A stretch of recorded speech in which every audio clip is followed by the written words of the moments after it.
کہ cheating of public at large کے issue بھی نیب ٹیک اپ کر سکتا ہے, جو کہ باقی جو ہمارے اینٹی کرپشن آرگنائزیشنز ہیں ان کے پاس یہ پروویژن نہیں ہے. ایف آئی اے نہیں کر سکتا, اینٹی کرپشن اسٹیبلشمنٹ جب تک کہ اس کے اندر کوئی صوبائی حکومت کا افسر جو ہے وہ شامل نہ ہو تو وہ اس کے خلاف پروسیڈ نہیں کر سکتے.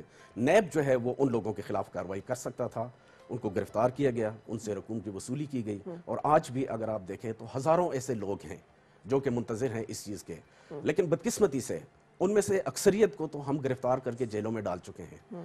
لیکن گرفتاری کے باوجود, جیلوں میں ہونے کے باوجود, نہ ان کے پاس پیسے ہیں, نہ وہ پیسے واپس کرنا چاہتے ہیں, نہ وہ یہ سمجھتے ہیں کہ جی اس طریقے سے اگر ہم باہر بھی نکل آئے تو شاید باہر بھی لوگ ہمیں زندہ نہیں چھوڑیں گے کیونکہ لوگوں کی رقوم کی وصولی نہیں ہوگی, تو ہمارے لیے سیف امن ہے کہ ہم یہیں بیٹھے رہیں. جی بالکل, اور وہ ضمانتوں کے لیے بھی کوشش نہیں کرتے. اچھا, آج اگر ہم دیکھیں تو اس سے بھی بڑھ کے یہ جو بڑی بدقسمتی کی بات ہے کہ جو مداربہ کے نام پہ, جو اسلامک موڈ آف انویسٹمنٹ ہے, اس کے نام پہ لوگوں کو بلیک میل کر کے ان سے رقوم کی وصولی کی گئی. اور آج تو اس کا مطلب یہ کہ جو متاثرین ہیں وہ یہ سمجھیں کہ ان کی رقوم ڈوب گئی, بھلے وہ مجرمان پکڑے بھی گئے لیکن اس کے باوجود ان کو انصاف اس طرح سے نہیں ملے گا کہ ان کی رقم واپس انہیں مل جائے, ایسی کوئی صورتحال نہیں پیدا ہوئی اس میں. جی دیکھیں, سب سے پہلی بات تو یہ ہے کہ لوگوں کا تو یہ خیال ہے لیکن میرا یہ خیال نہیں ہے.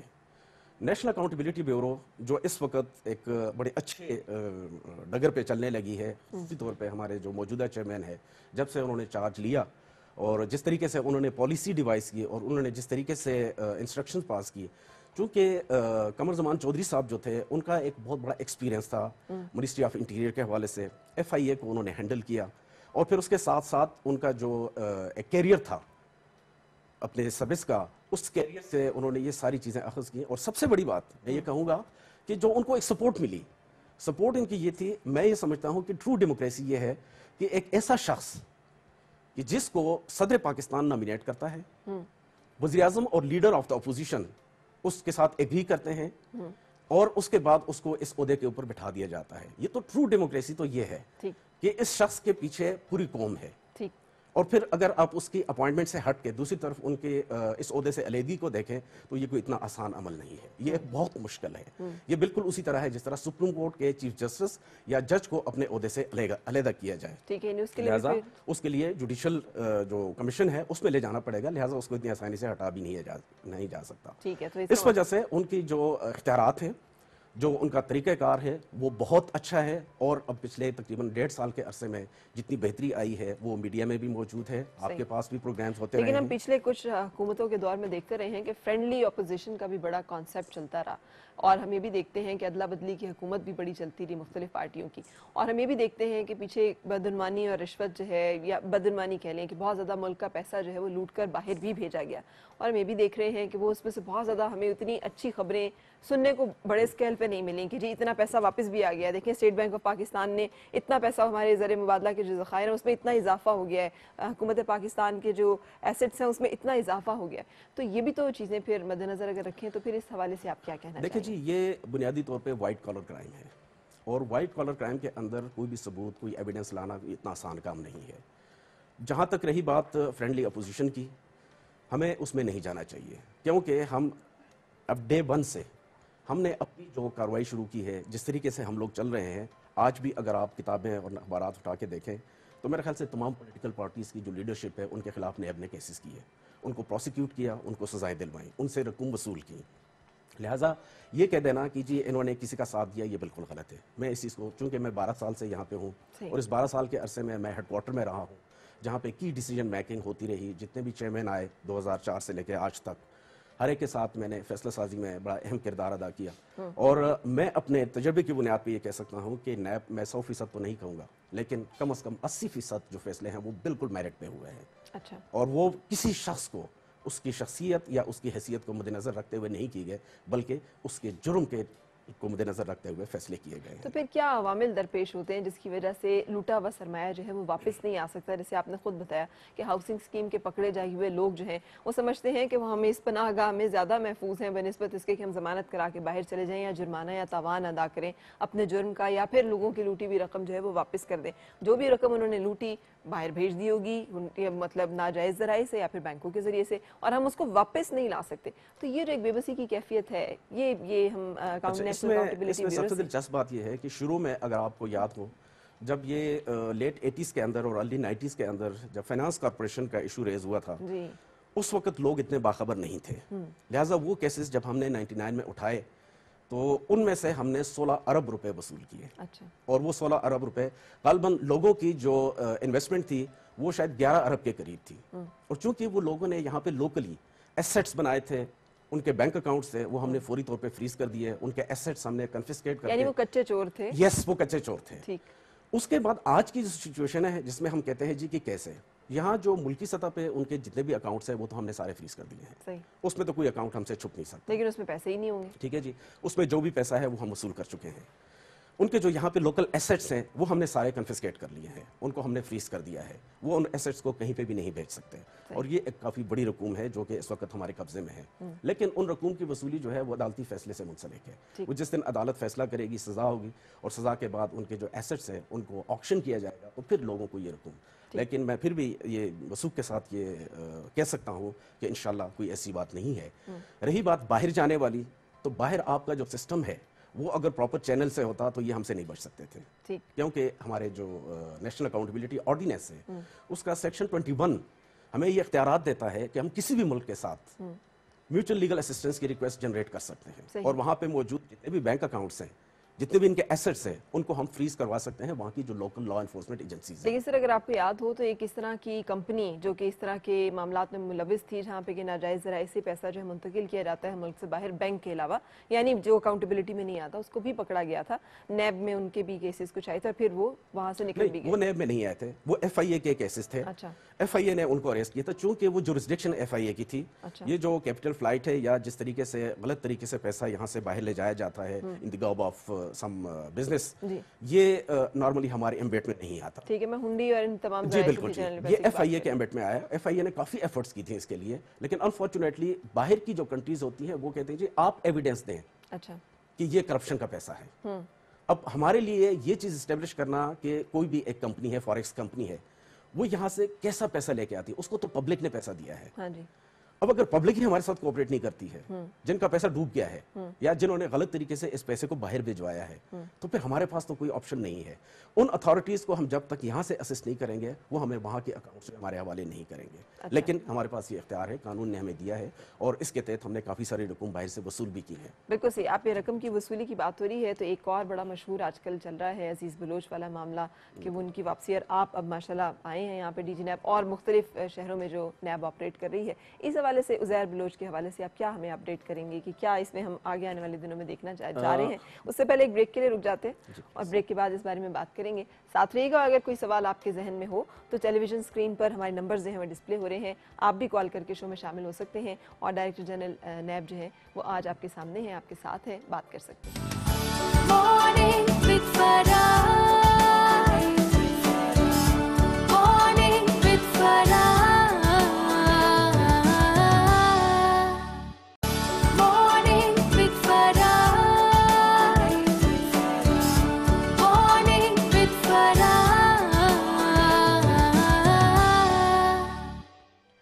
خوش آمدید اور صبح بخیر جناب. ڈائریکٹر جنرل نیب ظاہر شاہ صاحب آج میرے ساتھ ہیں اور ہم بات کر رہے ہیں نیشنل اکاؤنٹیبلٹی بیورو کے حوالے سے مختلف مسائل جن کا سامنا مجھے اور آپ کو کرنا پڑتا ہے اور کیا ان کا حل کے لیے اقدامات کیے گئے ہیں، کیا کیے جا رہے ہیں. اور میں نے جو جاتے ہوئے سوال کیا تھا وہ یہ کہ آپ ہمیں بہت ساری مثبت مثالیں دے رہے ہیں.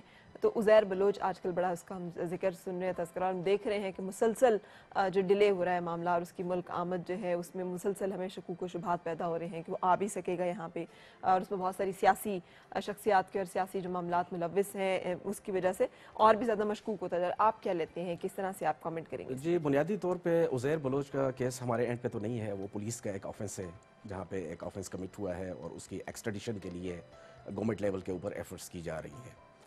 جہاں تک رہی بات نیب کے حوالے سے، تو ہم تو وائٹ کالر کرائم کے اندر جو لوگ کرپشن میں انوالو ہیں، جنہوں نے مس یوز آف اتھارٹی کی ہے یا جنہوں نے ڈسپروپورشنیٹ ایسیٹس بنائے ہیں یا لوگوں کو فراڈ کیا ہے، اس حوالے سے ہم اب تک 7 ایسے ایکیوز جن میں کہ کافی بڑے بڑے نام موجود ہیں ان کو ہم ایکسٹریڈائٹ کر چکے ہیں.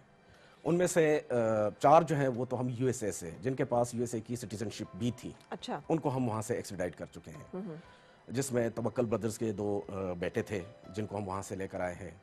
سب سے پہلے ایڈمرل منصور الحق کو ہم لے کر آئے ہیں، بہت بڑی شخصیت تھی. اس کے ساتھ ساتھ ہمیش خان جو بینک آف پنجاب کے پریزیڈنٹ تھے، ان کو بہت کم عرصے کے اندر ہم لے کر آئے ہیں. اسی طرح ملائیشیا سے ہم نے 2 بندے جو کہ بینک آف پنجاب میں اسپانسرز تھے، جو کہ فارس اسٹیل کے ڈائریکٹرز تھے، ان کو ہم اٹھا کے لائے ہیں. اور ہم یو اے ای سے، دبئی سے توقی صادق کو جو ہے لے کر آئے ہیں. وصول کیا ہوا؟ وصولی کیا ہوئی؟ جی بالکل، اس کے اندر دیکھیں منصور الحق سے ہم نے $7.5 ملین وصول کیے. اچھا، ٹھیک ہے جی. اور وہ واپس جو اس سے ریلیٹڈ متاثرین تھے ان میں ان تک پہنچے؟ وہ گورنمنٹ منی تھی جی. اچھا، وہ گورنمنٹ کے پاس چلا گیا پیسہ سارا. اس کے بعد جو بینک آف پنجاب ہے، اس میں اگر آپ دیکھیں تو جو 2 ڈائریکٹرز کو ہم لے کر آئے ہیں، اب تک ہم اس سے 6 ارب سے زیادہ روپے وصول کر چکے ہیں. اچھا، یہ ایک بہت بڑی اچیومنٹ ہے. اسی طرح ہمیش خان ابھی تک بیہائنڈ دا بار ہے. لیکن سر یہ جب ساری کرپشن ہو رہی ہوتی ہے، یہ سب کچھ اس وقت ہوتا ہے جب سب کچھ ہو چکا ہوتا ہے. جیسے میں ابھی آپ سے بریک میں بھی سوال کر رہی تھی کہ اگر میرے علم میں آئے کہ جی کوئی ایک ادارہ، سرکاری ادارہ جو ہے، وہاں پہ کسی بھی طرح کی بدعنوانی ہو رہی ہے، کسی فرد کو یا گروہ کو ٹارگٹ کیا جا رہا ہے، ان سے رشوت لی جا رہی ہے، تو اس کے بارے میں نیب اس وقت تک نہیں بیچ میں آ سکتا جب تک کہ وہ اس کو ساری کارروائی مکمل نہ ہو جائے، کرپشن کا کوئی نہ کوئی ثبوت ہمارے پاس نہ ہو کہ دیکھیں جی یہ پیسے ہم سے لیے گئے، یہ ہمیں اس طرح سے تنگ کیا گیا، یہ ستایا گیا. نیب قانون کے تحت بنیادی طور پہ کمپلینٹ ڈریون آرگنائزیشن ہے. ہمارے پاس جب تک کوئی کمپلینٹ نہیں آئے گی، جب تک میڈیا کے اندر کوئی ایسا ایونٹ سامنے نہیں آئے گا، تو ہمیں تو اندر کی کہانی کا پتہ نہیں چل سکتا. ٹھیک ہے جی. اور اس طرح یہ جو لوگ ہوتے ہیں، یہ بڑے منظم طریقے سے کام کرتے ہیں. اگر ہم ہاؤسنگ سوسائٹیز کو دیکھیں یا مداربہ سکیمز کو دیکھیں، تو یہ آج تک لوگوں کو یہ باور کرا رہے ہیں کہ جی آپ نیب کے پاس نہ جائیں، ہم آپ کو پیسے واپس دے دیں گے. اور لوگ اس انتظار میں ہوتے ہیں، ان وعدوں پہ یقین کر لیتے ہیں کہ شاید کوئی ہماری رقوم جو ہے ہمیں واپس مل جائے، جبکہ ایسا نہیں ہوتا. اور ہم تک وہ اس وقت پہنچتے ہیں جب وہ پوری طرح لٹ چکے ہوتے ہیں. اگر یہی چیز بنیادی طور پہ وہ ہمارے پاس آ جائے، 2013 میں ہماری ریجن کے اندر جب ہم نے مداربہ کا پہلا کیس پکڑا، تو ہم نے پہلا بندہ اریسٹ کر لیا. ہم نے اس سے کوئی 46 کروڑ روپے بھی وصول کر لیے. اور اس وقت تک ہمارے پاس اتنے ہی کلیم آئے تھے، لوگوں نے کہا تھا جی کہ ہمارے اتنے ہی پیسے لوٹے جا چکے ہیں، اور اس نے فل اماؤنٹ پے کر دی. لیکن اس کے ساتھ ساتھ دوسری طرف وہ پیسوں کی کلیکشن پھر بھی شروع تھی، اور لوگ نہیں آ رہے تھے. بلکہ ہمارے پاس تو ایسے بھی لوگ آئے کہ جنہوں نے کہا جی آپ چھوڑ دیں، ہم جانے اور یہ جانے، ہم خود سیٹل کر لیں گے. اچھا. جب وہ ہر طرف سے مایوس ہوئے، تب انہوں نے جا کے ہمیں یہ کمپلینٹس لانچ کرنی شروع کر دی. اور آج ہم تو ہمارے عوام آپ سمجھتے ہیں بے وقوف بہت ہیں یا خوش فہم بہت ہیں؟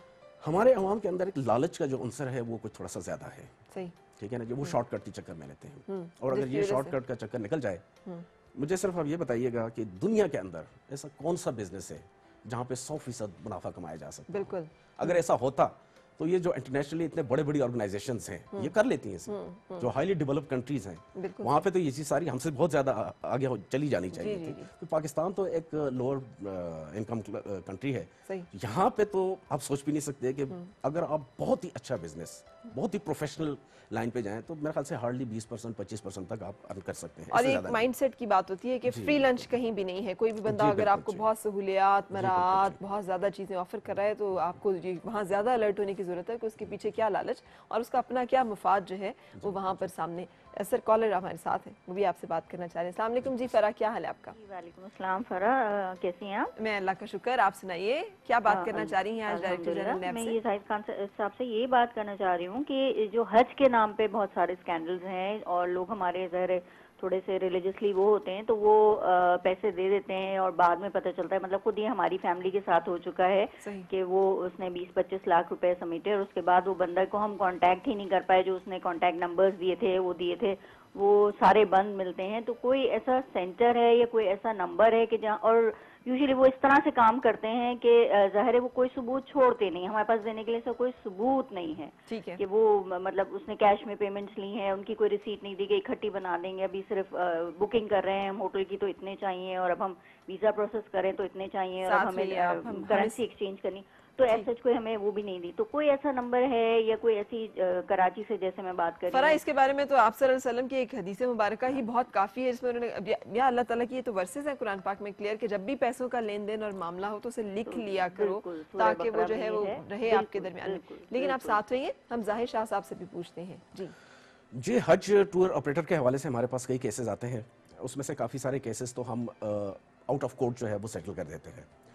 اس میں مین جو رول آتا ہے وہ منسٹری آف ریلیجیس افیئرس کا آتا ہے، اور ہم بار بار لوگوں سے یہ کہتے ہیں کہ before handing over money to any person جو کہ فراڈ میں انوالو ہو سکتا ہے،